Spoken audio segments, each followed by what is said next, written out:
PCOD, PCOS ये नाम ना आजकल बहुत सुनने में आते हैं, पर सच कहूं इनको लेकर कंफ्यूजन भी उतना ही ज्यादा है। मतलब क्या ये एक ही चीज है? शरीर पर इसका असर आखिर होता क्या है? तो आज हम इन्हीं सब सवालों के जवाब ढूंढेंगे और इस पूरे टॉपिक को बिल्कुल आसान भाषा में समझने की कोशिश करेंगे। तो सबसे पहले उस सवाल को ही लेते हैं जो ज़्यादातर लोगों के मन में आता है कि भाई पीसीओडी और पीसीओएस में आखिर फ़र्क क्या है। अक्सर लोग इन्हें एक ही समझ लेते हैं। तो चलिए आज इस गुत्थी को हमेशा के लिए सुलझाते हैं।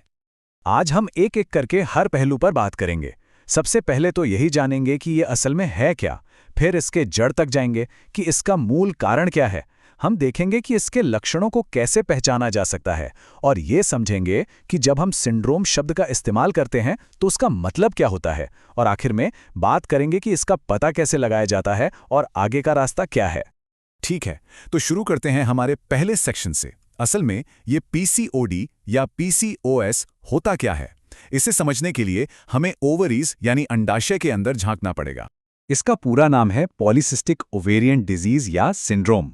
अब इस नाम को ना थोड़ा तोड़कर समझते हैं। पॉली का मतलब होता है बहुत सारे, और सिस्ट का मतलब है सिस्ट यानी कि छोटी छोटी पानी की थैलियां या गांठें।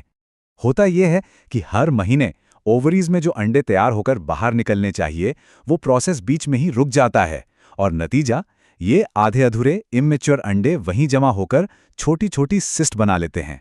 यहाँ पर हम इन दोनों में फर्क साफ देख सकते हैं। देखिए, एक नॉर्मल साइकिल में सब कुछ घड़ी की सुई की तरह चलता है। अंडा बनता है, रिलीज होता है और पीरियड्स रेगुलर रहते हैं। लेकिन पीसीओडी, पीसीएस में ये पूरा का पूरा सिस्टम ही समझ लीजिए पटरी से उतर जाता है। अंडे ठीक से निकल ही नहीं पाते, जिससे पीरियड्स अनियमित हो जाते हैं और ओवरीज में ये सिस्ट जमा होने लगते हैं। चलिए अब थोड़ा और गहराई में उतरते हैं और देखते हैं कि इसके पीछे की असली वजह क्या है। आखिर ये हार्मोनल गड़बड़ी शुरू कहाँ से होती है? तो इसका जो सबसे मुख्य और जड़ कारण माना जाता है वो है इंसुलिन रेजिस्टेंस। जी हाँ, ये वही इंसुलिन हार्मोन है जिसका नाम अक्सर डायबिटीज के साथ सुनने में आता है। तो होता यह है कि जब शरीर में इंसुलिन हार्मोन ठीक से अपना काम नहीं कर पाता तो इसका सीधा सीधा असर ओवरीज के फंक्शन पर पड़ता है। उनका जो नॉर्मल कामकाज है वो बिगड़ जाता है और वे मेल हार्मोन यानी टेस्टोस्टेरोन ज्यादा मात्रा में बनाने लगती हैं। ये एक तरह का डोमिनो इफेक्ट है, जहां एक चीज गिरने से बाकी सब गड़बड़ा जाता है। तो अब सवाल ये उठता है कि इस कंडीशन को पहचाना कैसे जाए, मतलब इसके सबसे आम संकेत या लक्षण क्या क्या हैं? सबसे पहला और सबसे आम लक्षण जिसकी वजह से ज्यादातर लोग डॉक्टर के पास जाते हैं वो है पीरियड्स का अनियमित होना, यानी पीरियड्स का बहुत देर से आना या बहुत जल्दी जल्दी आना या फिर बहुत कम होना।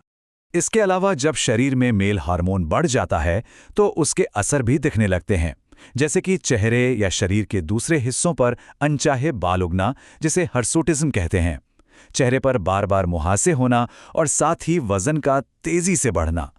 अब हम आते हैं अपने अगले सेक्शन पर, और सच कहूं तो ये समझना बहुत बहुत जरूरी है। पीसीओएस में जो एस है उसका मतलब है सिंड्रोम, लेकिन इस शब्द का असली मतलब क्या है? इसे सिर्फ पीरियड्स की गड़बड़ी या कुछ बाहरी लक्षणों तक ही सीमित नहीं समझना चाहिए। असल में ये मामला उससे कहीं ज्यादा गहरा और बड़ा है। देखिए, सिंड्रोम का मतलब होता है कई अलग अलग स्वास्थ्य समस्याओं का एक गुच्छा जो सभी एक दूसरे से जुड़ी हुई होती हैं। ये सिर्फ एक बीमारी नहीं बल्कि कई सारी प्रॉब्लम्स का एक पूरा नेटवर्क है। और यही बात इसे गंभीर बनाती है, क्योंकि पीसीओडी, पीसीओएस के साथ लंबे समय में कुछ और मेटाबॉलिक प्रॉब्लम्स का खतरा भी जुड़ जाता है, जैसे कि आगे चलकर डायबिटीज होने का रिस्क, ब्लड प्रेशर बढ़ने का रिस्क और यहां तक कि कोलेस्ट्रॉल बढ़ने का भी खतरा। तो चलिए अब अपने आखिरी सेक्शन की ओर बढ़ते हैं। अगर किसी को ये लक्षण महसूस होते हैं तो इसका पता कैसे चलता है और आगे का रास्ता क्या होना चाहिए? इसकी पुष्टि के लिए डॉक्टर आमतौर पर पेट का एक अल्ट्रासाउंड यानी यूएसजी करते हैं, जिसमें ओवरीज में मौजूद वो कई सारी छोटी छोटी सिस्ट साफ दिखाई दे जाती हैं। लेकिन सिर्फ अल्ट्रासाउंड करवा लेना ही काफी नहीं है। जैसा कि हमने अभी समझा, ये एक सिंड्रोम है, इसलिए लंबे समय के जो खतरे हैं उनको जानने के लिए एक पूरी मेटाबॉलिक प्रोफाइल की जांच करवाना बेहद जरूरी हो जाता है। तो आगे का रास्ता एकदम साफ है। पहला कदम डॉक्टर से सलाह लेना और लक्षणों पर खुलकर बात करना। दूसरा, डायग्नोसिस को कंफर्म करने के लिए अल्ट्रासाउंड करवाना। और तीसरा और सबसे जरूरी, शुगर, कोलेस्ट्रॉल और ब्लड प्रेशर जैसी चीजों के लिए अपनी मेटाबॉलिक प्रोफाइल की जांच जरूर करवाना, ताकि भविष्य के रिस्क को वक्त रहते रोका जा सके। तो अंत में एक सवाल है जिस पर सोचना जरूरी है। ये सब जानने के बाद कि ये सिर्फ कुछ बाहरी लक्षणों तक सीमित नहीं है, बल्कि इसके दूरगामी प्रभाव भी हो सकते हैं, क्या फिर भी इन लक्षणों को नजरअंदाज करना वाकई एक सही फैसला है?